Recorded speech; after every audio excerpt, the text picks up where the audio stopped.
চোরে চোরে মাসতুতো ভাই মমতা ব্যানার্জি আর তার বাহিনী ঝাঁপিয়ে পড়েছিল কেজরিওয়ালকে জেতানোর জন্য, শত্রুঘ্ন সিনহাকে পাঠিয়েছিল, আরো কেউ কেউ ভিতরে ভিতরে গোপনে গেছিল। এই হার শুধু আপের হার নয়, তৃণমূলেরও হার। কারণ তৃণমূল এই নির্বাচনের আগে আপের সমর্থনে নিজে লেপ্টে গেছিল। তাই পরিবারবাদী, দুর্নীতিগ্রস্ত, তোষণবাজ পার্টিকে দিল্লির মানুষ রিজেক্ট করেছে এবং হরিয়ানা মহারাষ্ট্রের পরে দিল্লির জয়। হরিয়ানা মহারাষ্ট্র সরকার ছিল, জয় হয়েছে, সব এক্সিট পোল হরিয়ানাতে ফেল করেছে। দিল্লির জয় আমি মনে করি 27 বছর, প্রায় 3 দশক পরে দিল্লির ফিরে আসা। একমাত্র কারণ হচ্ছে দেশের যশস্বী প্রধানমন্ত্রী নরেন্দ্র মোদী, তার ক্যারিশমা, তার উন্নয়ন, তার প্রতি ভারতীয়দের যে আস্থা তার প্রকাশ। আর যে হিন্দু সনাতনীরা ভোট দিতে বেরোতো না, তারা মহারাষ্ট্র নির্বাচন থেকে বিপদ বুঝে তারা ভোট দিতে বেরোচ্ছেন। সেই কারণে এই জয় সুনিশ্চিত হয়েছে। মহারাষ্ট্রে 19 সালে 61% ভোট ছিল, এবারে 66.5 হয়েছে। ঠিক একইভাবে 8 থেকে 10% ভোট বেড়েছে দিল্লিতে পোলিংয়ে। বাড়ি থেকে বেরিয়ে ভোট দিয়েছেন হিন্দুরা, সনাতনীরা, সঙ্গে সর্দারজিরা, তারা আমাদের সব ভোট দিয়েছেন।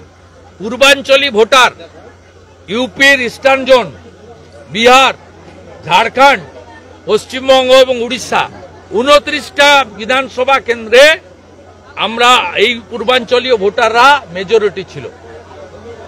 এই 29টার মধ্যে 20টাতেই ভারতীয় জনতা পার্টি জিতেছে।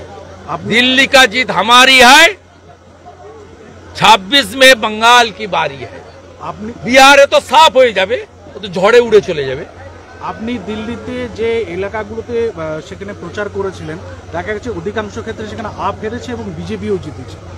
বাঙালিদের কনসলিডেট করার কাজটাতে পার্টি দায়িত্ব দিয়েছিল। বাঙালি বুথগুলো থেকেও আমি হিসাব নিয়ে নিয়েছি। নজফগড়, নীলম পাহেলবান, গোন্ডা, অজয় মহাবীর, গ্রেটার কৈলাস, সিয়ার পার্ক, শিখা রয় সহ বাঙালি বুথগুলোতে ব্যাপকভাবে আমরা জিতেছি। করলবাগেও ফাইট চলছে, কিন্তু আমরা খানিকটা পিছিয়ে আছি। অতএব দিল্লির বাঙালি ভোটাররা পশ্চিমবঙ্গের দুর্দশা দেখে, পশ্চিমবঙ্গে বেকারদের যে কঠিন দুরাবস্থা, আরজি করের ঘটনায় মহিলাদের চোখের জল, সর্বোপরি দুর্গাপূজা থেকে শুরু করে সরস্বতী পূজা, ঠাকুর ভাঙা আর পূজা বন্ধ, মা সরস্বতীর অপমান দিল্লির বাঙালিরা সুদে আসলে তার প্রতিশোধ নিয়েছে।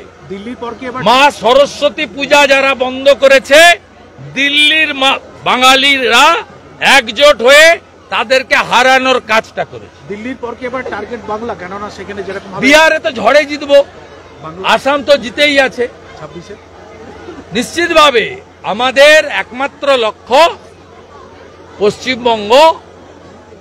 আপ গেছে, এবারে মমতা পাপকে বিদায় করা। দিল্লিতে দাদা